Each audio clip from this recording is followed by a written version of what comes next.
আমরা মক্কাতুল মুকাররমাতে যতদিন থাকব ততদিন আমরা বেশি বেশি করে তাওয়াফ করার চেষ্টা করব। যত বেশি পারা যায় আমরা তাওয়াফ করব।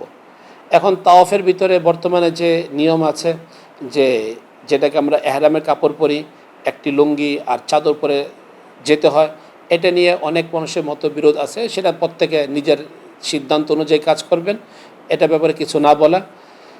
তো আমরা যতদিন থাকি ওখানে তাওয়াফ করব এবং বেশি বেশি তাওয়াফ, এটা বড় নেকির কাজ, বেশি বেশি উমরা আদায়ের চাইতে।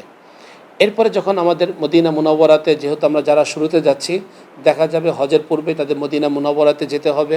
ওখানে যে আমরা রাসূলুল্লাহ সাল্লাল্লাহু আলাইহি ওয়াসাল্লামকে সালাম পেশ করব। ওখানে আমাদের যেই নিয়মে আমাদেরকে নেওয়া হবে ওই নিয়ম অনুযায়ী আমরা যাব। মদিনার থেকে যখন আমরা আসব তখন আবার আমাদের এহরাম পরেই আসতে হবে মক্কাতে।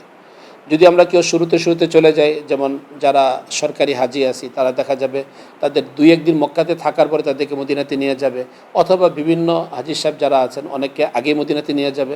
আমরা তখন মদিনা থেকে আসার সময় মক্কাতে, যারা শুরু দিকে আবার মক্কাতে চলে আসব, আমরা উমরার নিয়ত করে মক্কাতে আসব। এরপরে যারা আমরা শেষের দিকে মদিনাতে যাব, বিশেষ করে 25শে জিলকাদাতে যারা মদিনাতে যাব, তারা মক্কাতে ব্যাক করব 4 জিলহজ অথবা 5 জিলহজ আমরা মক্কাতে ব্যাক করব। তো যখন আমরা আবার মক্কা, সেটা সিসা হোক, আজিজিয়া, শাউকিয়া, যেখানে হোক, যেখানে আমরা থাকব, তখন অনেকেই দেখা যাবে আমাদের গাইড যেভাবে আমাদেরকে গাইড করবে ওইভাবে হজের নিয়ত করব না উমরার নিয়ত করব, তারাই আমাদেরকে বলে দিবে। আমরা মক্কাতে আসব, এসে ইনশাআল্লাহ আমরা হজের প্রস্তুতি নিতে থাকব।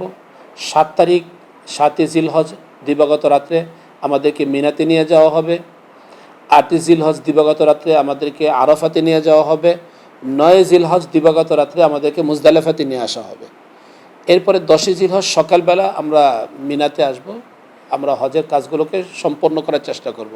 এখানে আরেকটা লক্ষণীয় বিষয় যে আমরা যখন মক্কাতে বা মদিনাতে থাকি, আমরা খেয়াল করব আমাদের রুমমেট যারা থাকে, আমাদের হাজি সাহেব যারা আছে, তাদের সাথে যেন কোনোভাবে আমরা ঝগড়া বিবাদে না লিপ্ত হই। একটা দীর্ঘ সফর, এই সফরের ভিতরে আমরা প্রত্যেকেই নিজেরা একেবারে নিজের ভাইয়ের মতন হয়ে যাই।